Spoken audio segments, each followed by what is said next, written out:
Capítulo 5. A afilhada. Como lhe parecia ilógico com ele mesmo estar ali metido naquele estreito calabouço, pois ele, o Quaresma plácido, o Quaresma de tão profundos pensamentos patrióticos, merecia aquele triste fim? De que maneira sorrateiro o destino o arrastara até ali, sem que ele pudesse pressentir o seu extravagante propósito, tão aparentemente sem relação com o resto da sua vida? Teria sido ele, com seus atos passados, com as suas ações encadeadas no tempo, que fizeram com que aquele velho Deus docilmente o trouxesse até a execução de tal desígnio? Ou teriam sido os fatos externos que venceram a ele, Quaresma, e fizeram-no escravo da sentença da onipotente divindade? Ele não sabia, e quando teimava em pensar, as duas coisas se baralhavam, se emaranhavam, e a conclusão certa e exata lhe fugia.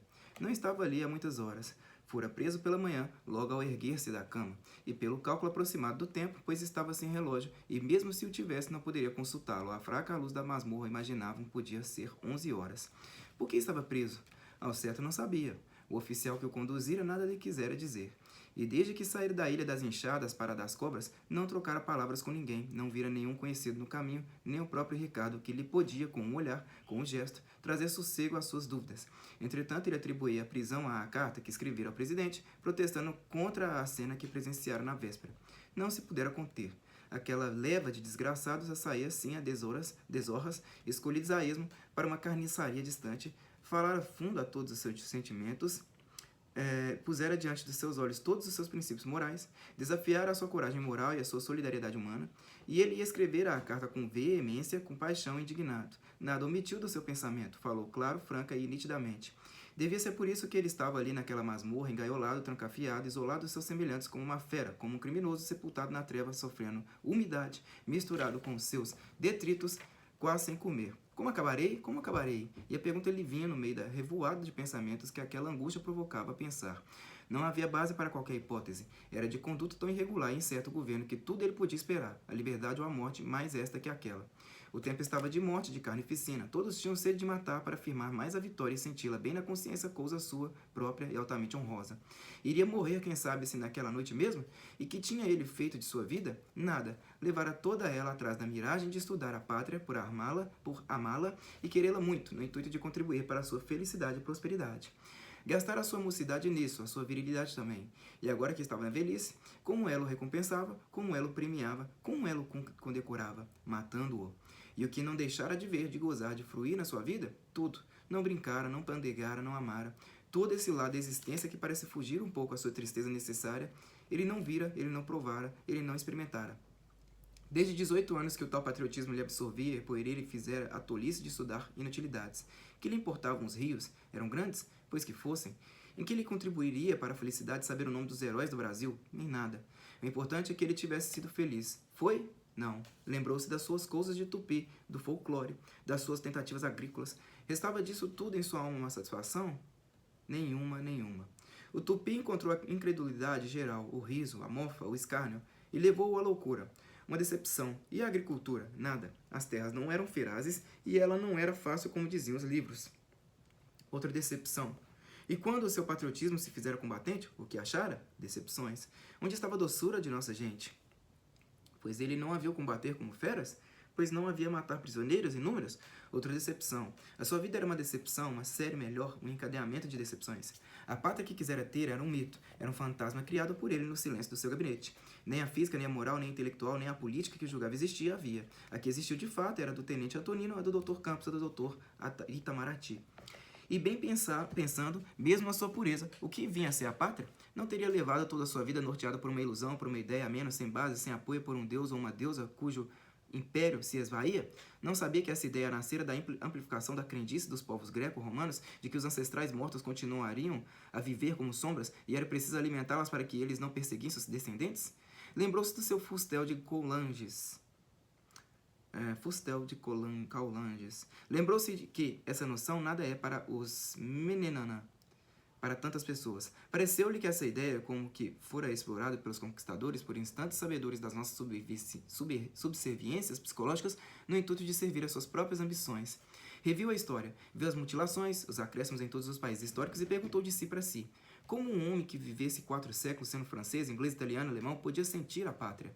Uma hora para o francês, o franco condado era a terra dos seus avós. Outra não era. Num dado momento, a Alsácia não era, depois era, e afinal não vinha a ser. Nós mesmos não tivemos a Cisplatina, e não a perdemos. E porventura sentimos que haja lá manes dos nossos avós, e por isso sofremos qualquer mágoa? Certamente era uma noção sem consistência racional e precisava ser revista. Mas como é que ele, tão sereno, tão lúcido, empregar a sua vida, gastar o seu tempo, envelhecer atrás de qual quimera? Como é que não viu nitidamente a realidade, não a pressentiu logo e se deixou enganar por um falaz ídolo, absorver-se nele, dar-lhe em holocausto toda a sua existência? Foi o seu isolamento, o seu esquecimento de si mesmo, e assim é que ia para a cova sem deixar traço seu, sem um filho, sem um amor, sem um beijo mais quente, sem nenhum mesmo e sem sequer uma asneira? Nada deixava que afirmasse a sua passagem, a terra não lhe dera nada de saboroso. Contudo, quem sabe se outros que lhe seguissem as pegadas não seriam mais felizes? E logo respondeu a si mesmo, mas como? Se não se fizera comunicar, se nada disser e não prendera o seu sono, dando-lhe corpo e substância? E esse segmento adiantaria alguma coisa? E essa continuidade traria, enfim, para a terra alguma felicidade? Há quantos anos vidas mais valiosas que a dele se vinham oferecendo, sacrificando, e as coisas ficaram na mesma, a terra na mesma miséria, na mesma opressão, na mesma tristeza.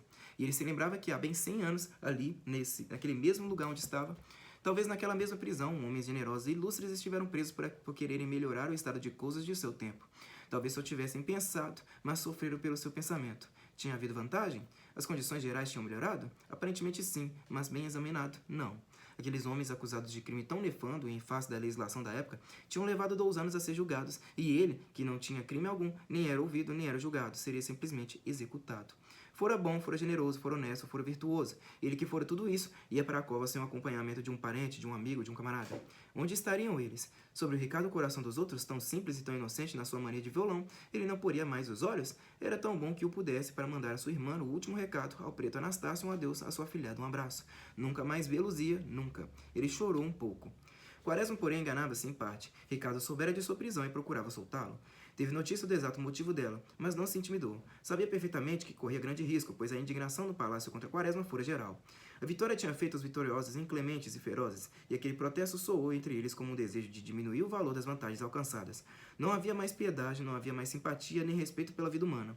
O que era necessário era dar o exemplo de um massacre à turca, porém clandestino, para que jamais o poder constituído fosse atacado ou mesmo discutido. Era a filosofia social da época com forças de religião, com seus fanáticos, com seus sacerdotes e pregadores, e ela agia com a maldade de uma crença forte sobre a qual fizéssemos repousar a felicidade de muitos. Ricardo, entretanto, não se amedrontou, procurou influências de amigos. Ao entrar no Lago de São Francisco, encontrou Genelício. Vinha da missa da irmã da sogra do deputado Castro, como sempre, trajava uma pesada sobrecasaca preta que parecia de chumbo. Já estava subdiretor, e o seu trabalho era agora imaginar meios e modos de ser diretor. A coisa era difícil, mas trabalhava num livro, Os Tribunais de Contas nos Países Asiáticos, o qual, demonstrando uma erudição superior, talvez lhe levasse ao alto lugar cobiçado. Vendo-o, Ricardo não se deteve, correu-lhe ao enlaço e falou-lhe: Doutor, Vossa Excelência dá licença que lhe dê uma palavra? Genelício perfilou-se todo e, como tivesse péssima memória das fisionomias humildes, perguntou com solenidade e arrogância: Que deseja, camarada? Coração dos Outros estava com a sua farda do Cruzeiro do Sul e não ficava bem a Genelício dar-se como conhecido de um soldado. O trovador julgou-o mesmo esquecido e indagou ingenuamente: Não me conhece mais, doutor? Genelício fechou um pouco os olhos por detrás do pensnês azulado e disse secamente: Não.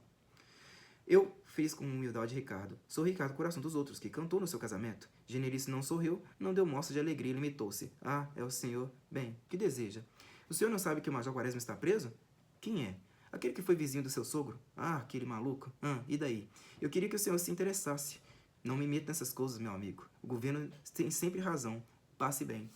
E Genelício seguiu com seu passo cauteloso de quem poupa as solas das botas, enquanto Ricardo ficava de pé a olhar o largo, a gente que passava, a estátua imóvel, as casas feias, a igreja.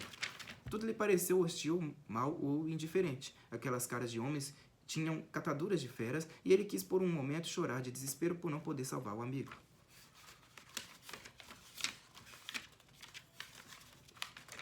Lembrou-se, porém, de Albernaz e correu a procurá-lo. Não era longe, mas o general ainda não tinha chegado. Ao fim de 1 hora, o general chegou e, dando com Ricardo, perguntou: Que há?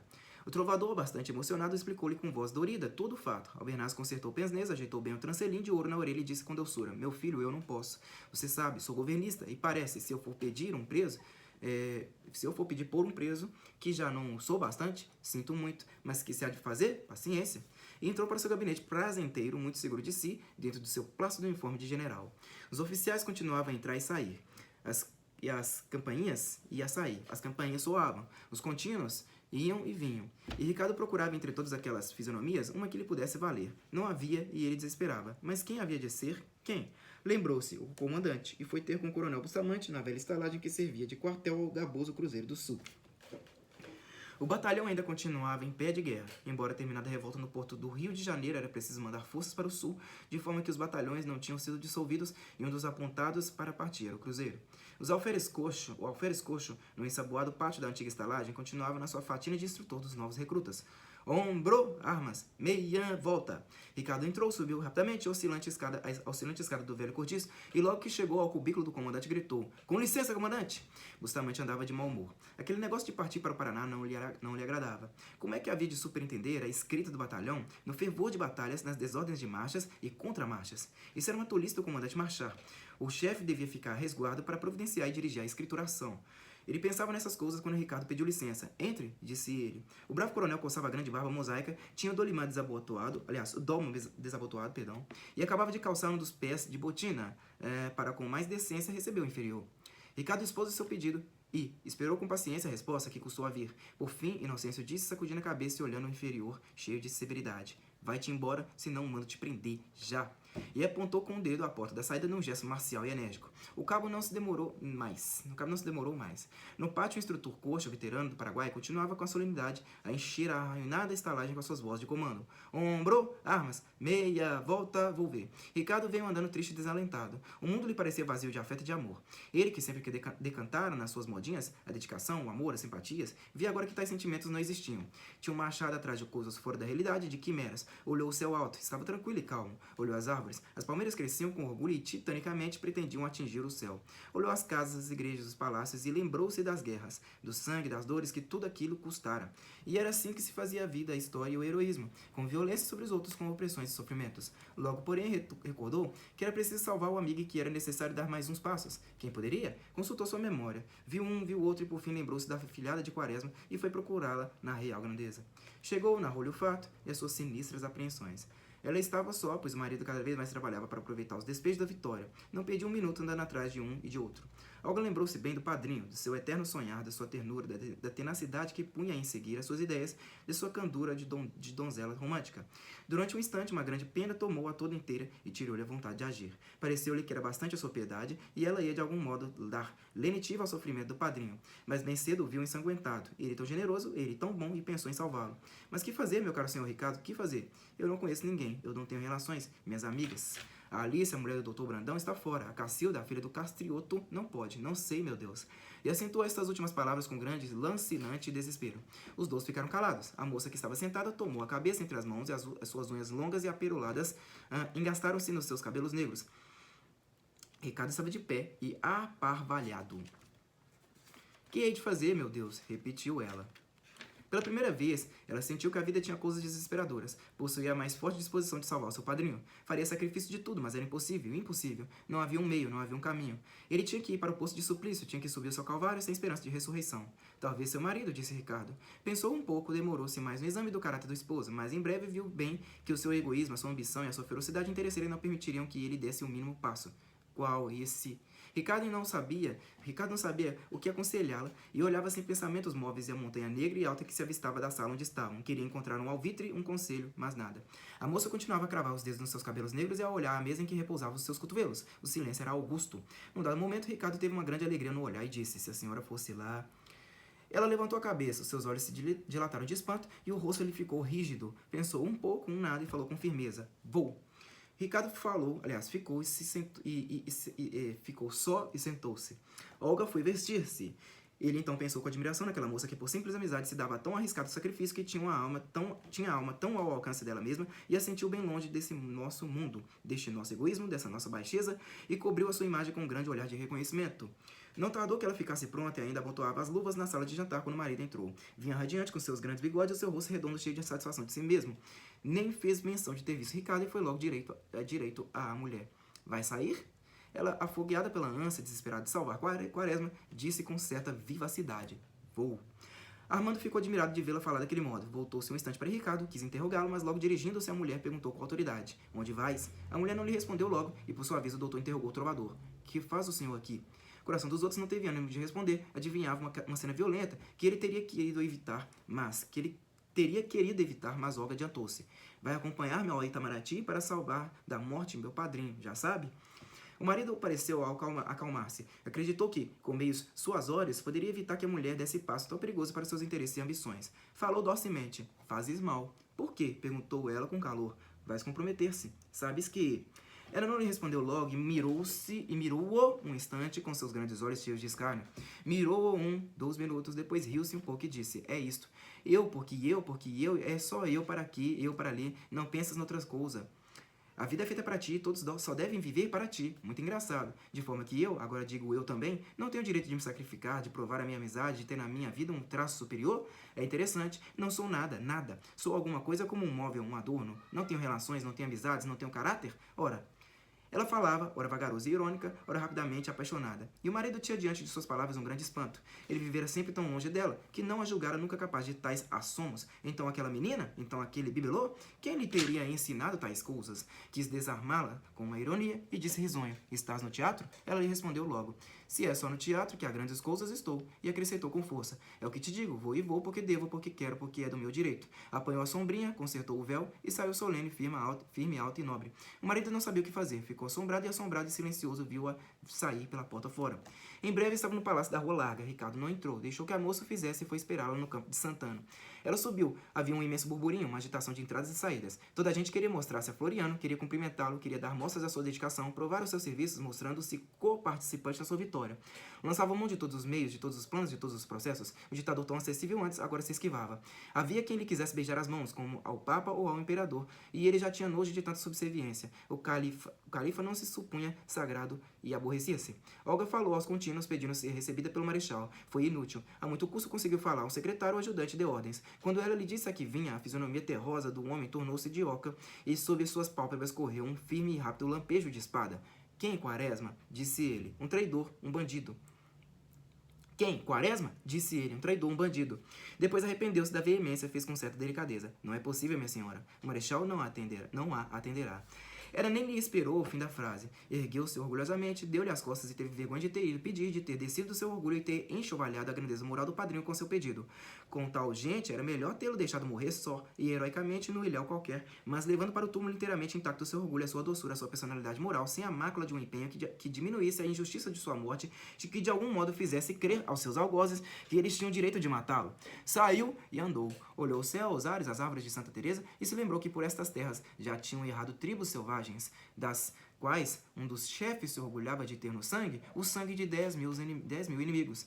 Fora há 4 séculos. Olhou de novo o céu, os ares, as árvores de Santa Teresa, as casas, as igrejas. Viu os bondes passarem. Uma locomotiva apitou. Um carro, puxado por uma linda parelha, atravessou-lhe na frente quando já a entrar do campo. Tinha havido grandes e inúmeras modificações. Que fora aquele parque? Talvez um charco. Tinha havido grandes modificações nos aspectos, na fisionomia da terra, talvez no clima. Esperemos mais, pensou ela, e seguiu serenamente ao encontro de Ricardo, o coração dos outros. Todos os Santos, Rio de Janeiro, janeiro a março de 1911.